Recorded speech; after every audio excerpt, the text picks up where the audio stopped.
नमस्कार, private four में आपका स्वागत है। मैं हूं आपके साथ हिमांशु दीक्षित। आज आपको दिखाएंगे नीति आयोग की मीटिंग में दीदी का बवाल। बीजेपी ने ममता बनर्जी पर दागा कौन सा सवाल। थोड़ी देर में पीएम मोदी से होगी योगी की मुलाकात। क्या बन जाएगी यूपी की बात, ये भी आपको बताएंगे। उत्तर प्रदेश में सियासी बयानबाजी ऑन है। मोहरा पॉलिटिक्स का चेहरा कौन है, ये भी आपको दिखाएंगे। और बारिश बेहिसाब, कहां कहां हुआ बादल फाड़ विनाश। देश भर से आई बाढ़ और बारिश की तस्वीरें आपको दिखाएंगे। लेकिन प्राइम एट 4 में सबसे पहले खबर उत्तराखंड की टिहरी से। बारिश से टिहरी की धर्म गंगा नदी में उफान आ गया। नदी के किनारे पर कई दुकानें गिर गईं। हादसे के बाद मौके पर अफरा तफरी मच गई। बारिश और नदी नालों में उफान के चलते जनजीवन अस्त व्यस्त है। घनसाली के गांव टोली में भी लैंडस्लाइड चपेट में आने से एक मकान गिर गया, जिसके नीचे एक महिला और लड़की दब गई। सैलाब का भयानक तबाही वाला मंजर ये देखा गया। कई दुकानें ये देखिए कैसे जमींदोज हो गई और ये पूरी की पूरी नदी में समा गई। भयंकर तबाही की तस्वीरें उत्तराखंड के टिहरी से सामने आई हैं, जहां पूरा का पूरा दुकान मकान सब पानी में समा गया। जुलाई का महीना खत्म होने वाला है, लेकिन देश में मानसून का कहर जारी है। पहाड़ी राज्यों में लैंडस्लाइड ने और मुसीबत बढ़ा दी है। सोनप्रयाग में बारिश के चलते लैंडस्लाइड देखी गई। केदारनाथ हाईवे पर मलबा गिरा। लैंडस्लाइड के चलते यात्रा के रास्ते पर जाम लग गया। ये देखिए उत्तराखंड के सोनप्रयाग से तस्वीरें हैं और यहाँ जाम की स्थिति भी आप देख सकते हैं कि कैसे जाम लगा, क्योंकि लैंडस्लाइड हुई। केदार हाईवे पर सोनप्रयाग में ये भीषण लैंडस्लाइड हुआ है। पहाड़ से ये मलबा गिरा है। तो वहीं देश के 17 राज्यों में बाढ़ बारिश का अलर्ट जारी किया गया है। महाराष्ट्र गुजरात में भारी बारिश का अलर्ट जारी किया गया है। मध्य प्रदेश उत्तराखंड के कई जिलों में मूसलाधार बारिश हुई है और मौसम विभाग ने मध्य महाराष्ट्र में जारी किया गया है रेड अलर्ट। तो देश के कई हिस्सों में आप जैसे तस्वीरें देख रहे हैं, देश के कई हिस्सों में कुछ ऐसे ही हालात है। भारतीय मौसम विभाग ने 18 राज्यों में भारी बारिश की चेतावनी जारी की है। अब देखिए गुजरात, छत्तीसगढ़, कर्नाटक, हरियाणा, ओडिशा, इसके अलावा महाराष्ट्र, उत्तराखंड, मध्य प्रदेश, राजस्थान, हिमाचल, उत्तर प्रदेश, तमिलनाडु, केरल, झारखंड, पश्चिम बंगाल, जहां पर आप देखेंगे वहां पर बेहिसाब बारिश हो रही है। और बेहिसाब बारिश के बाद लोगों की परेशानी भी बढ़ गई है। कहीं पर सड़कें जलमग्न हो गई हैं, तो कहीं पर पेड़ उखड़ रहे हैं और यही हालात हो गए। कई पर घरों में पानी घुस गया है।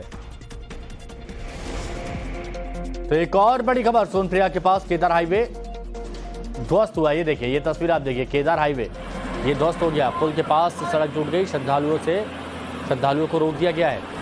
नदी के कटाव से सड़क ध्वस्त हो गई है। भारी बारिश के चलते सटल पुल के पास सड़क क्षतिग्रस्त हुई। ऐसे में केदार जाने वाले यात्रियों को रोक दिया गया। यात्रियों को पुलिस की ओर से रोका गया है और सड़क खराब होने की वजह से लोगों को परेशानी हो रही है। तो भारी बारिश के चलते केदार हाईवे पर जगह जगह पेड़ और मलबा गिर रहा है। आप तस्वीर आप देखिए, पानी का प्रकोप आप देख रहे हैं, कितना तेज बहाव है। यहाँ पर ये देखिए, ये मकान था यहाँ पर, और नीचे जब मिट्टी का कटान शुरू हुआ, जब तेज बारिश आई, मिट्टी का कटान यहाँ पर शुरू हुआ, तो उसके बाद आप देखिए कि कितने सारे मकान वो भी ध्वस्त हो गए। अब ये एक और तस्वीर भूस्खलन की देखिए कि कैसे यहाँ पर बड़े बड़े जो पहाड़ हैं वो दरक रहे हैं, जो बोल्डर हैं वो दरकते हुए रोड पर आ चुके हैं। उत्तराखंड के बाद आपको मध्य प्रदेश के हालात दिखाते हैं। खबर कटनी से है। कटनी में नदियों के जलस्तर में बढ़ोतरी हो रही है। कई गांव में बाढ़ और लोगों के घरों में पानी घुस गया है। घर में रखा सामान और अनाज पानी में बर्बाद हो गया है। बाढ़ग्रस्त गाँव में लोग परेशानियों से जूझ रहे हैं। न खाने के लिए अनाज बचाए, न रहने के लिए आश्रय न बचाए। कछाड़ गांव में नव भारत की टीम पहुंची तो हालात डरा देने वाले थे। गांव में हर दूसरा घर बाढ़ की बर्बादी को बयां कर रहा था। ये बताया जा रहा है कि बादल फटने से गांव में बर्बादी आई। कटनी जिले के करीब 100 गांव सैलाब की वजह से हालात कुछ इस कदर बिगड़े हुए हैं। यहाँ पर इलाके की बैकलुंड नदी में सैलाब की वजह से कई इलाके भारी तबाही यहाँ पर बच रही है। कई गाँव पूरी तरह से उजड़ चुके हैं। 5000 से ज्यादा लोग रिलीफ कैंप में रहने को मजबूर हैं। ग्राउंड जीरो से एक रिपोर्ट आपके सामने।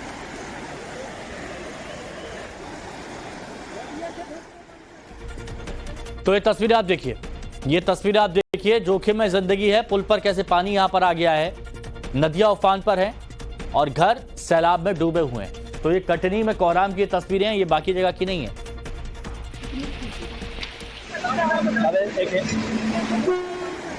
आगे आपको छत्तीसगढ़ की तस्वीरें दिखाएंगे, लेकिन पहले आज नीति आयोग की बैठक में क्या हुआ ये जानिए। नीति आयोग की बैठक छोड़कर ममता बनर्जी निकली और ममता बनर्जी ने केंद्र पर अपमान करने का आरोप लगाया। बैठक में मुझे बोलने का मौका नहीं दिया गया, ये ममता बनर्जी ने कहा, और माइक बंद कर दिया गया, ये भी ममता बनर्जी की तरफ से आरोप लगाया गया। ममता बनर्जी कहती हैं कि मुझे सिर्फ 5 मिनट दिए गए बोलने के लिए, दूसरे नेताओं को 10 से 15 मिनट दिए गए और इसीलिए मैं वहां से उठाई और आगे से मैं ऐसी किसी भी बैठक में नहीं जाऊंगी। बंगाल से भेदभाव किया जा रहा है। मैं बोलने चाहते थे आउटराबाद, लेकिन मेरे को बोलने के लिए वो 5 मिनट में स्टॉप कर दिया।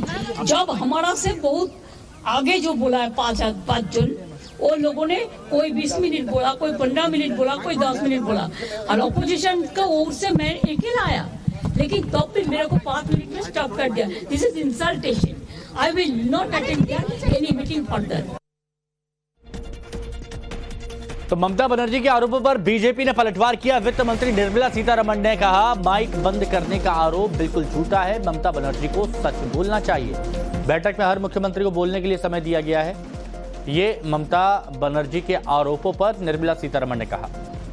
Honorable Chief Minister of West Bengal, Mamata Banerjee, was here attending the Niti Aayog meeting.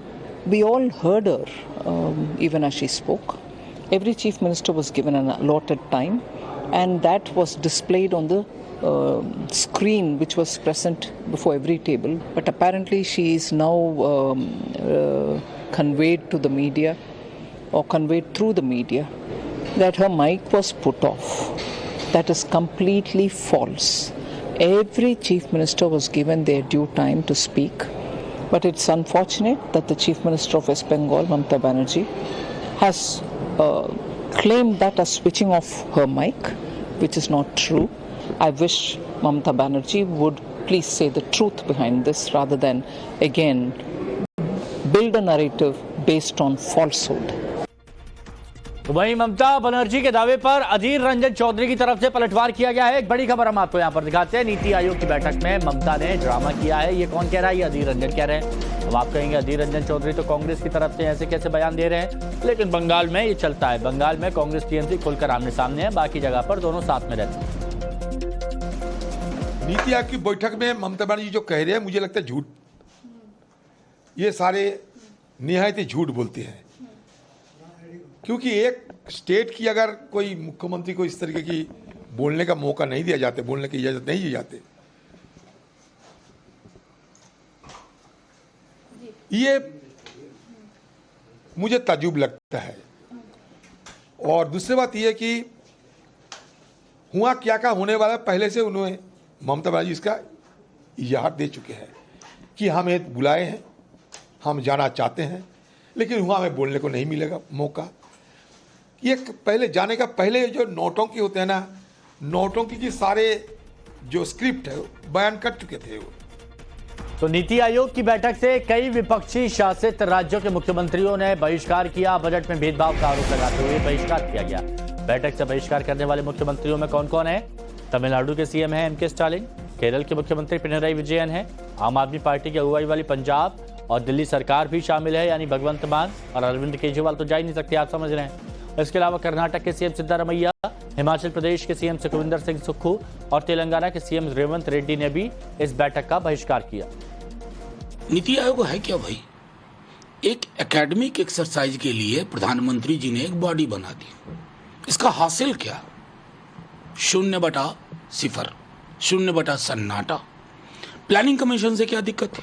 सिर्फ इसलिए ना कि नेहरू के जमाने से वो था, तो नेहरू के जमाने की तो बहुत सारी चीजें आप ढो रहे हैं। मजबूरी है आपकी। पार्लियामेंट्री डेमोक्रेसी नेहरू के इमेजिनेशन के बगैर नहीं चलेगी। चाहे योजना आयोग अथवा नीति आयोग हो, दोनों का मापदंड एक है और उस मापदंड के अनुरूप राज्य अपने विकास की चिंता करता है। राजनीति की चिंता करने से अच्छा है कि विकास की चिंता करिए। नीति आयोग देश के विकास में समतोल नहीं रख रही है। आपने बजट में भी देखा है और नीति आयोग के कार्य में भी देखा है। तो सकारात्मक बैठक है, होना चाहिए, जनहित में निर्णय लेने वाली बैठक है। हम आगे कर देंगे। अब जन विरोधी वहीं का नेतृत्व हो जाएगा किसी राज्य का, तो दुर्भाग्य है।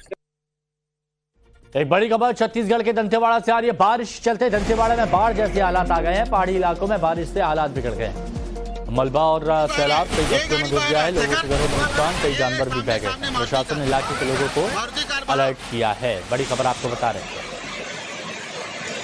पहाड़ से मलबा और सैलाब आया, कई बस्तियां यहां पर तबाह हो गई। छत्तीसगढ़ के दंतेवाड़ा की ये तस्वीरें हैं। ये देखिए रोडों की हालत कि गाड़ियां यहां पर फंस गई हैं और उसके बाद फिर लोगों को रेस्क्यू किया जा रहा है। जो कौन फोर्स है वो मौके पर मौजूद है और अगर कहीं पर भी कोई दिक्कत आती है तो तुरंत लोगों को रेस्क्यू किया जा रहा है। तो वहीं गुजरात के कई जिले की भीषण बाढ़ की चपेट में है। गुजरात से आई तस्वीरें भी हम आपको दिखाते हैं, लेकिन उससे पहले बड़ी खबर यूपी के गाजियाबाद से। यूपी के गाजियाबाद में कांवड़ियों ने जमकर हंगामा किया। ये देखिए, ये यूपी के गाजियाबाद की तस्वीर है। यहां पर कांवड़िए नेशनल हाईवे 58 पर जमकर हंगामा कर रहे हैं। कार से टक्कर के बाद कांवड़ियों ने उत्पात मचाया। बेकाबू कांवड़ियों ने गाड़ी तोड़ दी, सड़क जाम कर दी। ये देखिए, ये हालात। कुछ लोग होते हैं जो श्रद्धा के साथ अपनी कांवड़ लेकर जाते हैं, लेकिन कुछ लोग हुड़दंग मचाते हैं।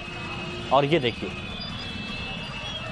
और अब इस वक्त की एक बड़ी खबर आपको दिखाते हैं। थोड़ी देर में पीएम मोदी से होगी योगी की मुलाकात। शाम 5 बजे बीजेपी ऑफिस पहुंचेंगे पीएम मोदी। बीजेपी शासित मुख्यमंत्रियों के साथ पीएम मोदी मंथन करेंगे। पीएम मोदी को प्रेजेंटेशन देंगे सभी मुख्यमंत्री। थोड़ी देर में मुलाकात होगी। देखिए, उत्तर प्रदेश को लेकर कहा जाता है कि वहां पर ऑल इज वेल नहीं है, तो इसी को लेकर दोनों उप मुख्यमंत्री और मुख्यमंत्री आज मुलाकात करेंगे। प्रधानमंत्री नरेंद्र मोदी से मुलाकात होगी, मीटिंग भी होगी और प्रधानमंत्री नरेंद्र मोदी से कई अहम मुद्दों पर बातचीत होगी। तो यूपी में खींचतान को लेकर समाधान निकलेगा कि नहीं निकलेगा, इसके लिए थोड़ा सा इंतजार आपको करना पड़ेगा। यूपी बीजेपी में खींचतान पर राज्य के जो पूर्व डिप्टी सीएम है दिनेश शर्मा, उनका बयान सामने आया। नवभारत से बातचीत में दिनेश शर्मा बोले, संगठन सरकार में सब कुछ ठीक है, कुछ लोग अफवाह फैला रहे हैं। ये कहा जा रहा है कि कुछ लोग अफवाह फैला रहे हैं, वरना संगठन और सरकार में सब कुछ एकदम ठीक है। ये दिनेश शर्मा की तरफ से कहा गया। हमारे साथ बातचीत करने के लिए हैं भारतीय जनता पार्टी उत्तर प्रदेश के वरिष्ठतम नेता हैं दिनेश शर्मा जी। दिनेश जी, उत्तर प्रदेश में जिस तरीके के राजनीतिक हालात बने हुए हैं, लोग ये कह रहे हैं कि बड़ा ओहापोह की स्थिति बनी हुई है, कभी भी कुछ भी हो सकता है। डिप्टी सीएम जो है उनको बैठकों में नहीं बुलाया जाता है तो वो शामिल नहीं होते हैं। आखिर बात क्या है, किस तरीके की परिस्थितियां बनी हुई हैं उत्तर प्रदेश में? आप किसी अफवाह को प्रचारित मत करें। उत्तर प्रदेश में ना तो कोई स्थिति है, ना ही कोई अनुशासनहीनता है। तो वहीं अखिलेश और केशव के बीच जुबानी जंग जारी। आज फिर केशव ने अखिलेश पर हमला बोला और अखिलेश को 2014 की हार याद रखनी चाहिए, ये भी कहा। यूपी की लड़ाई कहां पर आई? मोहरों पर आई। केशव प्रसाद मौर्य ने अखिलेश यादव पर हमला बोलते हुए अनाप शनाप बयानबाजी का आरोप लगाया है। सोशल मीडिया पर उन्होंने लिखा कि जनता से झूठ बोलकर 2024 में मिली सफलता से अखिलेश गुब्बारे की तरह फूल गए हैं।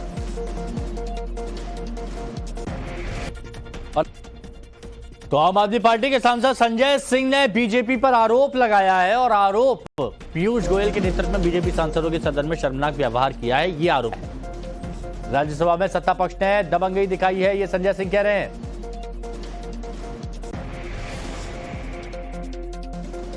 सत्ता पार्टी के सांसदों ने मंत्री पीयूष गोयल के नेतृत्व में जो कुछ भी किया वो अत्यंत शर्मनाक है, वो अत्यंत दुर्भाग्यपूर्ण है और सत्ता पक्ष की दबंगई को प्रदर्शित करता है। दरअसल कल राज्यसभा सांसद संजय सिंह को सभापति जगदीप धनखड़ ने 2 मिनट के लिए सदन में बोलने का मौका दिया। संजय सिंह दलितों और पिछड़ों को लेकर बोल रहे थे, लेकिन बीच में सत्ता पक्ष के विरोध से संजय सिंह इस कदर नाराज हो गए कि उन्होंने सदन में ही उन्हें जेल भेजे जाने की पेशकश कर दी। इतने लोग इनके पीछे खड़े होके हमको धमका रहे हैं, हम धमकियों से डरने वाले लोग नहीं है। आप जेल भेजने की धमकी दे रहे हैं आपके सामने सर, उधर से कह रहे हैं इनको जेल में भेजा जाएगा। अरे भेजो जेल में भेजना चाहते हो भेजो। ये वाजपेयी जी हमारे राज्य से आते कहते इनको जेल में भेजा जाएगा। अरे भेजो जेल में। जेल से कौन डरता है? किसको डरा रहे हो आप जेल से? भाई आप भेजिए जेल में। सर यही सदन से जेल भेज दीजिए सर, सदन से जेल भेज दीजिए।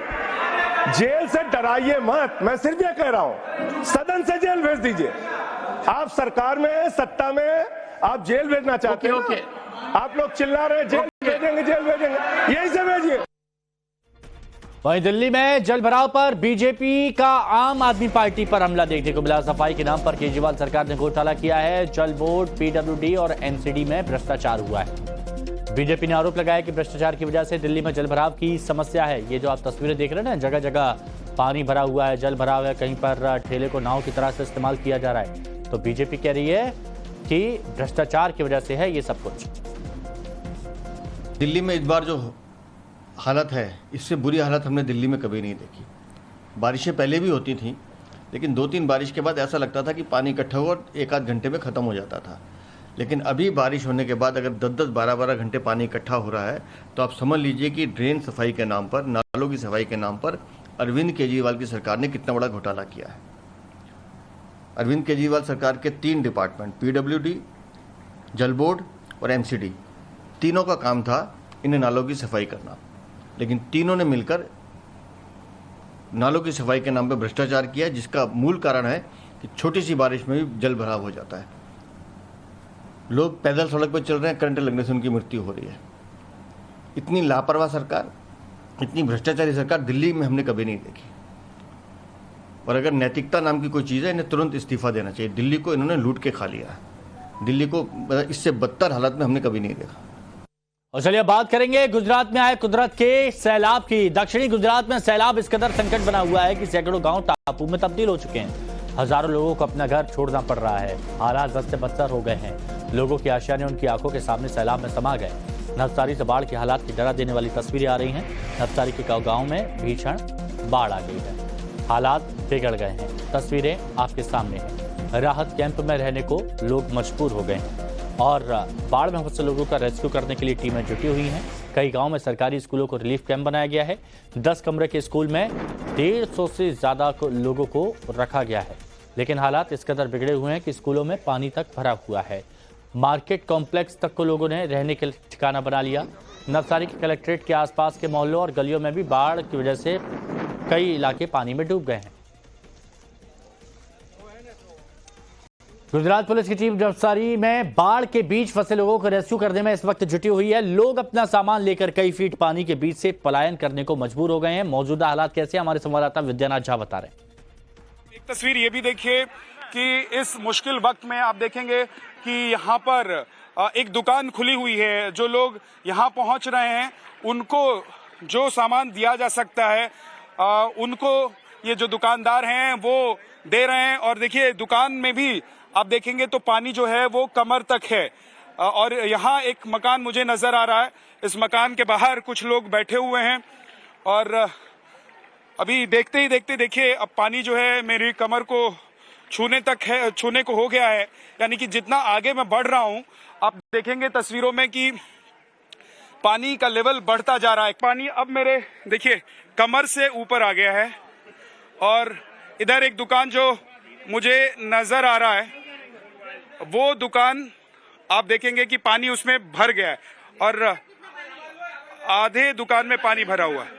तो देखिए आपको मैं आगे थोड़ा सा लेकर चलता हूं।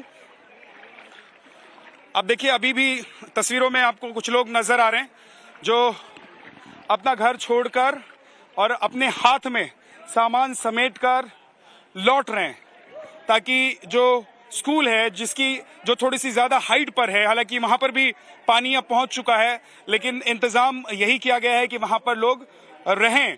तो तमाम लोग अपना अपना घर छोड़कर वहां पहुंच रहे हैं ताकि बाढ़ के पानी से और परेशानी से कुछ दिनों के लिए बचा जा सके। वीडियो जर्नलिस्ट पीयूष के साथ विद्यानाथ झा, नवसारी, नवभारत। महाराष्ट्र के सांगली से बड़ी खबर आपको बताते हैं। बारिश से सांगली के कई डैम ओवरफ्लो हो गए हैं और सांगली और कोल्हापुर जिले में बाढ़ का खतरा बढ़ गया है। हालात के चलते आर्मी की टुकड़ी सांगली पहुंच गई है। करीब 90 जवान और 10 अधिकारियों की टीम इस वक्त सांगली में मौजूद है।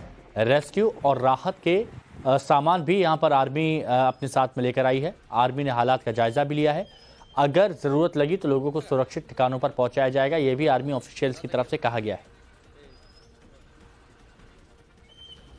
तो सांगली में आर्मी तैनात हो गई है क्योंकि बाढ़ से हालात बिगड़ गए हैं। ये जो आप देख रहे हैं सेना के जवान पहुंचे हैं, ये 10 अफसर 90 जवान तैनात हैं। अगर यहाँ पर हालात बिगड़ते हैं तो फिर उनको रेस्क्यू किया जाएगा, ये कहा गया है। आर्मी की तरफ से। तो देश के 17 राज्यों में इस वक्त बारिश का अलर्ट जारी किया गया है। मौसम विभाग ने 8 राज्यों में बहुत भारी बारिश का अलर्ट जारी किया है, जबकि जो 9 राज्य हैं उनमें भारी बारिश का अलर्ट है। वो राज्य कौन कौन से हैं ये भी चलिए हम आपको बता देते हैं। यहां पर आप देखिए कौन कौन से राज्य हैं। तो यहां पर आप देखेंगे गुजरात, मध्य प्रदेश आपको दिखाई देगा, महाराष्ट्र आपको दिखाई देगा, छत्तीसगढ़ आपको दिखाई देगा, राजस्थान आपको दिखाई देगा, उत्तराखंड, कर्नाटक, गोवा, ये हालात हैं जहां पर बहुत ज्यादा बारिश होगी। हिमाचल प्रदेश भी इसमें शामिल हो जाएगा, उत्तर प्रदेश, हरियाणा, चंडीगढ़, तमिलनाडु, केरल, उड़ीसा, झारखंड, पश्चिम बंगाल, ये वो इलाके हैं जहां पर भारी बारिश का अलर्ट जारी किया गया है। तो आप ये देखिए ये हालात यहां पर हो गए हैं पूरे, आप कहीं पर भी आप देख लीजिए, ओडिशा, तमिलनाडु, सब जगह जोरदार बारिश की बात कही जा रही है। अब चलिए आगे आपको दिखाएंगे राजस्थान विधानसभा में कांग्रेस के विधायक ने ऐसा क्या कहा कि बवाल मच गया। लेकिन उससे पहले देखिए टॉप पॉलिटिकल न्यूज। राजस्थान के जोधपुर में आज हाईकोर्ट प्लेटिनम जुबली सेमिनार का आयोजन किया गया। कोटा सांसद और लोकसभा स्पीकर ओम बिरला हाईकोर्ट कार्यक्रम में शिरकत करने पहुंचे। उन्होंने कहा कि न्यायपालिका मजबूत है, इसीलिए लोकतंत्र मजबूत है। जहां न्याय व्यवस्था उचित होती है वो देश सफलता की ओर चलता है, और कह सकते हैं कि भारत में न्याय तंत्र मजबूत है। जनसंख्या नियंत्रण को लेकर केंद्रीय मंत्री गिरिराज सिंह ने बड़ा बयान दिया है। कहा भारत दुनिया में सर्वाधिक जनसंख्या वाला देश है, ये चुनौती भी है और विस्फोटक भी है। सड़क से लेकर संसद तक इस पर बहस होनी चाहिए। बढ़ती हुई आबादी पूरे विश्व का सबसे बड़ा आबादी वाला देश बन गया है। ये मेरे लिए अवसर भी है, चुनौती भी है और विस्फोटक भी है। एक पेड़ मां के नाम अभियान को आगे बढ़ाते हुए उपराष्ट्रपति जगदीप धनखड़ ने आज यमुना नदी के किनारे पौधारोपण किया। उपराष्ट्रपति धनखड़ की पत्नी डॉक्टर सुदेश धनखड़ ने भी अपनी मां भगवती देवी के सम्मान में एक पौधा रोपा। बता दें कि विश्व पर्यावरण दिवस के मौके पर पीएम नरेंद्र मोदी ने 5 जून को दिल्ली में बुद्ध जयंती पार्क में पीपल का पौधा रोपकर एक पेड़ मां के नाम अभियान की शुरुआत की थी। दिल्ली सरकार में मंत्री आतिशी ने कालकाजी में दिल्ली सरकार के स्कूलों का दौरा किया। उन्होंने स्कूलों में पढ़ाई को लेकर बच्चों से बातचीत की। स्कूलों में पीटीएम को लेकर क्या कहा ये भी आपको बताते हैं। जैसा आपको पता है कि अरविंद केजरीवाल जी की सरकार आने से पहले सरकारी स्कूलों में कभी पीटीएम नहीं होती थी। सरकारी स्कूलों में कभी माता पिता को नहीं बुलाया जाता था। लेकिन पीटीएम की प्रक्रिया शुरू हुई क्योंकि अरविंद केजरीवाल जी की सरकार प्रतिबद्ध है। राजनीति में एक अलग पहचान रखने वाले उद्धव ठाकरे आज अपना 64वां जन्मदिन मना रहे हैं। उद्धव ठाकरे के जन्मदिन पर शिव सैनिकों ने बाला साहेब ठाकरे की अनूठी तस्वीर भेंट की। इस तस्वीर को मुंबई में 27,000 हीरो से तैयार किया गया है। इस तस्वीर को ठाकरे स्मारक में रखा जाएगा। जन्मदिन पर संजय राउत ने क्या कुछ कहा ये भी आपको सुनाते हैं। संकट काल में जब इस देश में पूरे कोरोना का संकट चल रहा था तब उद्धव जी ने महाराष्ट्र को संभाला, यहाँ के लोगों की जान माल की रक्षा की। न जात देखा न धर्म देखा है किसी का। लोग आज भी भूले नहीं है। राजस्थान विधानसभा में अपशब्द पर कांग्रेस नेता गिर गए हैं। शांति धारीवाल पर एक्शन की तैयारी हो रही है। कांग्रेस एमएलए पर विधानसभा में गाली देने का आरोप है। चेयरपर्सन को गाली और धमकी दी, ये बीजेपी विधायक की तरफ से कहा गया। विधानसभा अध्यक्ष वासुदेव देवनानी ने कहा कि वो सदन में विधायक द्वारा कथित तौर पर अपशब्द कहे जाने वाले मामले में वीडियो रिकॉर्डिंग देखकर फैसला लेंगे। दरअसल कल विधानसभा में कोटा से विधायक शांति धारीवाल बोल रहे थे, तभी चेयरपर्सन संदीप शर्मा ने उन्हें रोकते हुए कहा कि और भी सदस्य बोलने के लिए बाकी हैं, जिस पर धारीवाल ने कहा कि उन्हें 5 मिनट और भी दिए जाएं। आरोप है कि इसी दौरान शांति धारीवाल ने असंसदीय भाषा का इस्तेमाल किया और साथ ही चेयरपर्सन को धमकी दी। अब इस पर हंगामा मचा हुआ है।